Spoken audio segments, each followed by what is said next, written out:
Hello everyone, आज हम बात करेंगे बिटकॉइन के बारे में। बिटकॉइन क्या है, किसने उसको बनाया, क्यों बनाया, कैसे बनाया, इन सब चीज़ों के बारे में हम बात करेंगे।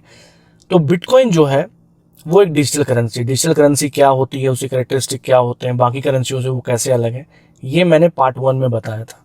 अगर आपने पार्ट 1 नहीं देखा है तो प्लीज़ जाके उसका लिंक नीचे है, वो आप पार्ट 1 देख लीजिए, आपको समझ में आ जाएगा डिजिटल करेंसी क्या होती है। तो डिजिटल करेंसी की पहली जो कैरेक्टरिस्टिक्स होती है कि उसमें कोई सेंट्रल अथॉरिटी नहीं होता, कोई सेंट्रल पावर नहीं होता, कोई बैंक नहीं होता जो उसको सेंट्रलाइजेशन नहीं होता, उसमें कोई भी उसमें अथॉरिटी काम नहीं करती। तो बिटकॉइन भी एक डिजिटल करेंसी है जिसमें कोई सेंट्रल पावर नहीं। बिटकॉइन बनाया था सतोशी नाकामोटो नाम के एक आदमी ने। ये आदमी है कि एक ग्रुप है, ये किसी को आज तक नहीं मालूम। सतोशी नाकामोटो की रियल आइडेंटिटी किसी को नहीं पता कि वो असली बंदा कौन है। उसने बनाया और कुछ साल बाद वो प्रोजेक्ट छोड़ के दूसरे प्रोजेक्ट में चला गया, अपने आखिरी एक ब्लॉग में लिख के कि अब मैं दूसरे प्रोजेक्ट में जा रहा हूँ। सतोशी नाकामोटो की आइडेंटिटी को लेके बहुत सारे सवाल हैं कि असल में सतोशी नाकामोटो कौन था और उसने कब बनाया, क्यों बनाया और अब वो कहाँ है। कुछ लोग कहते हैं कि वो ब्रिटिश नागरिक है, कुछ लोग बोलते हैं जैपनीज है, कुछ बोलते हैं ब्रिटिश नागरिक है बट यूएस में रहता है। तो बहुत सारी बातें हैं। तो सतोशी नाकामोटो ने एक डिसेंट्रलाइजेशन थीम को लेकर क्रिप्टो करेंसी बिटकॉइन बनाया। उसका कहना यह था कि कंप्यूटर, इंटरनेट, डेटाबेस ये लोगों को फ्रीडम देने के लिए है, लोगों को आज़ादी देने के लिए। लेकिन जो बड़ी संस्थाएं हैं, जो सरकारें हैं, जो गवर्नमेंट है, वो इंटरनेट का इस्तेमाल, डेटाबेस का इस्तेमाल और कंप्यूटर का इस्तेमाल लोगों को जकड़ने के लिए कर रही है। लोगों को बंदी बनाया जा रहा है, उसके अंदर लोगों की आइडेंटिटी ली जा रही है और उनको मैनिपुलेट किया जा रहा है। तो इन सब से बचाने के लिए बिटकॉइन का जो जो पीछे जो मोटिव था वो ये था।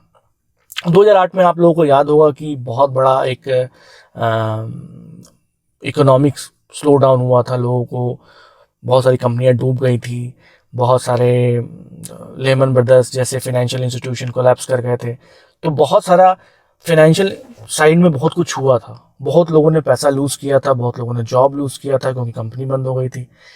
तो इन सब को ध्यान में रखते हुए कि कैसे फाइनेंशियल इंस्टीट्यूशन लोगों का जीवन तबाह कर देती हैं, ये सब भी जो मोटिव था ये बिटकॉइन के क्रिएशन में एडअप होता है।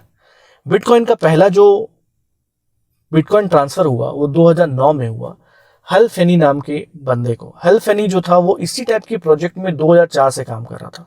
कुछ लोगों का मानना है कि सतोशी नाकामोटो भी वही बंदा है जो 2014 में मर गया। लेकिन हल फेनी जो है वो कहते हैं कि मैं सतोशी नाकामोटो नहीं हूं। एक रिपोर्ट में कहा गया कि सतोशी नाकामोटो नाम का आदमी हल फेनी के जो मोहल्ला था, जो गली, जो लोकेलिटी में वो रहते थे, उसी लोकेलिटी में कोई सतोशी नाकामोटो भी रहता था।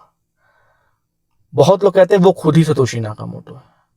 जो उनका पहला प्रोजेक्ट था 2004 में, वो भी क्रिप्टो करेंसी बेस्ड पे था। कुछ लोग कहते हैं कि वो जो है वो उसकी टेस्टिंग थी बिटकॉइन की, बट इसके बारे में कोई क्लियरिटी नहीं है कि ये इतनी कितनी सच है। हेल्फ एनी कुछ डिनाई करते हैं कि नहीं, सतोशी नाकामोटो मैं नहीं हूं, बट मेरा उनसे मेल से कम्युनिकेशन हुआ है और वो ब्रिटिश मूल का बंदा लगता है, उसकी इंग्लिश के एक्सेंट ऐसी, ऐसा कुछ।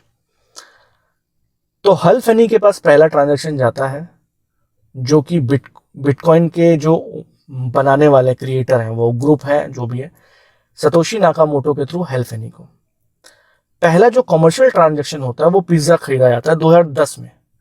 और तब से बिटकॉइन पीछे पलट के नहीं देखती। हर साल आपको बिटकॉइन के प्राइजेस में आपको तेजी दिखेगी। ये तेजी इसलिए है, इसके 3-4 जो खास बात है जो इसको बाकी जो करेंसी है जो अभी फ्लो में है, हम फिएट करेंसी, इसको मैंने आपको बताया आखिरी वीडियो में। मैं फिर कह रहा हूं, अगर आपने आखिरी वीडियो नहीं देखा है तो नीचे लिंक है, आप प्लीज डिजिटल करेंसी के जो बेस है, पहला आपको वीडियो मिलेगा, उसको आप जरूर देखें। तो जो फिएट करेंसी है और जो डिजिटल करेंसी है उसमें जो बेनिफिट है, उसमें बिटकॉइन नंबर 1 में है। और वो पहला क्रिप्टो करेंसी की तरह जो उभर के आया तो बहुत सारे लोगों का इंटरेस्ट में जागा। वो बेनिफिट ये है कि पहला कि इसमें कोई अथॉरिटी नहीं है जो आपको मैनिपुलेट कर सकती है। जैसे मैंने आपको बताया, बैंक आपको मैनिपुलेट कर सकती है, आपकी गवर्नमेंट आपको मैनिपुलेट कर सकती है, आपकी फाइनेंशियल इंडिपेंडेंस को कहीं पर भी ग्रैब कर सकती है। हमने देखा नोटबंदी में, मैं धारक को वचन देता हूं 500 रुपए आपके हाथ में है, लेकिन एक रात आता है और आपके पास 500 रुपए नहीं रहता है। तो एक अथॉरिटी जहां पर आ जाती है तो वो आपके इंडिपेंडेंस को छीन सकती है। वो आपको परेशान कर सकती है। तो बिटकॉइन में ऐसा नहीं है, कोई अथॉरिटी ही नहीं है। ग्रुप ऑफ पीपल, इसको जो माइनर्स हैं वो देखते हैं, तो कुछ करना ही नहीं है। कैसे होती है माइनिंग वो हम आगे बात करेंगे।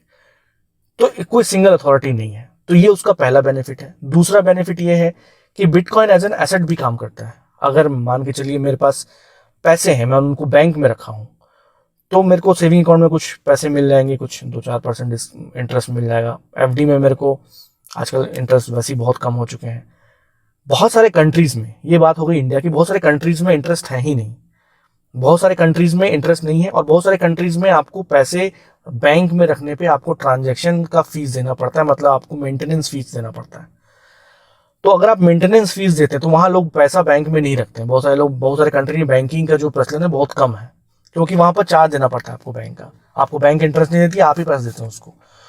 तो बिटकॉइन क्या है कि अगर आप रखे हुए हैं, पैसा नहीं रखे हैं, आपने बिटकॉइन रखा है, तो आपको हर साल उसमें पैसा आपका इजाफा ही होता है। अगर 10 साल के हिस्टोरिकल डेटा देखेंगे आप, तो हर साल आपको बिटकॉइन में बहुत ज़्यादा मुनाफा आपको दिखेगा।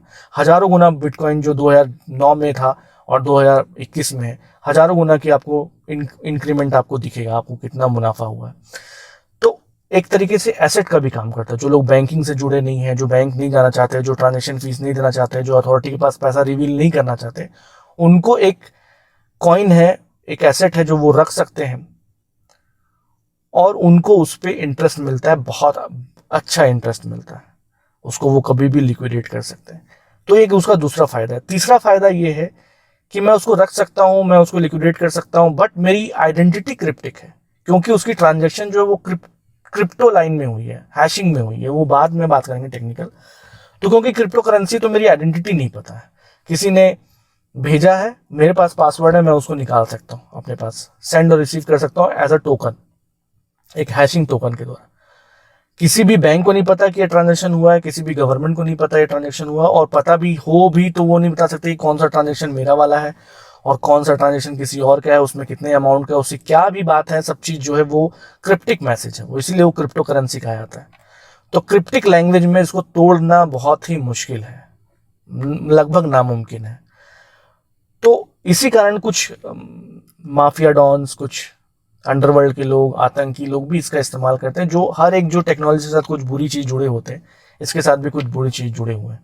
लेकिन ज्यादा अच्छाइयां हैं इसके साथ, कि लोगों की आइडेंटिटी लोगों को पता नहीं चलती। आपका किसी बैंक ने आपका खाता ब्लॉक कर दिया, आपको कुछ हो गया, तो सारी जो पावर है वो आपके पास है। आपका पैसा है, आपको ट्रांजेक्शन आया है, आप जानते हैं कब उसको निकालना है, और आपको इंटरेस्ट भी मिल रहा है। इसके अलावा भी बहुत सारी बातें हैं जो बिटकॉइन को बाकी कॉइन से सुपीरियर बनाती हैं और लोगों को पावर देती हैं, जिसके बारे में, लेकिन ये जो 4-5 मैंने आपको बात बताई, ये उसको बहुत इंपॉर्टेंट फीचर्स हैं, जिसके कारण बिटकॉइन इतना तेजी से पॉपुलर हुआ है, और आगे इसके पॉपुलर होने की संभावना बहुत ज्यादा है। बिटकॉइन कैसे ट्रांजैक्शन किया जाता है, बिटकॉइन की माइनिंग कैसे होती है, क्रिप्टो करेंसी क्या होता है, क्रिप्टो किसको बोलते हैं, और ब्लॉकचेन क्या होता है, इसके बारे में हम धीरे धीरे अपने आने वाली वीडियो में बात करेंगे। अगर आप सभी को इन सारे सब्जेक्ट के बारे में इंफॉर्मेशन लेना है आसान लैंग्वेज में, मैं ट्रेडिंग की बात यहाँ बहुत कम करूँगा, टेक्नोलॉजी की बात हम ज़्यादा करेंगे। तो अगर आपको इन सारे सब्जेक्ट के ऊपर आसान लैंग्वेज में समझना है, तो आप इस चैनल को प्लीज़ सब्सक्राइब करें, अपने दोस्तों को शेयर करें, और आपको क्रिप्टो करेंसी और ब्लॉकचेन के बारे में, बिटकॉइन के बारे में कुछ सवालात हो तो कमेंट बॉक्स में जरूर लिखें। Thank you so much.